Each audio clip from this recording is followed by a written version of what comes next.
India is the land of spirituality and timeless traditions.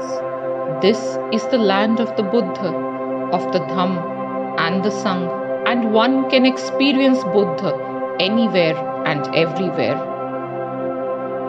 From the famous Sanchi Stoop to freestanding pillars, from temples to monasteries, the breathtaking group of monuments at Sanchi were built from the 3rd century BCE to the 12th century CE. Every inch of the site, especially the 4 intricately carved torans, bring alive stories from the life of Gautam Buddha, his teachings and the Jatak tales.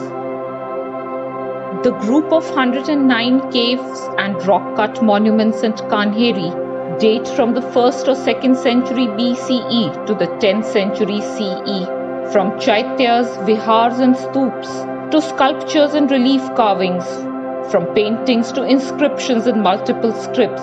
Kanheri in Mumbai is a wonder that is a testimony to the history of Buddhism in India. Sirpur or Shripur, as it was originally known, is an ancient archaeological site in Chhattisgarh, located on the banks of the Mahanadi. It is suffused with spirituality and tranquility, and is timeless evidence of the plurality of Indian culture. The large Buddhist vihars and the exquisite Buddhist sculptures that are even extolled in foreign travelogues are gateways to a surreal experience. Devni Mori is a picturesque Buddhist archaeological site in Gujarat that is dated between the 3rd and 4th century CE.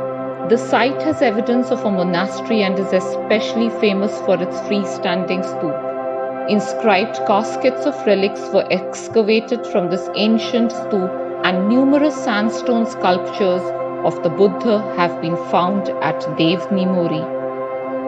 The Ajanta and Ellora caves, located in Aurangabad district, were constructed over centuries.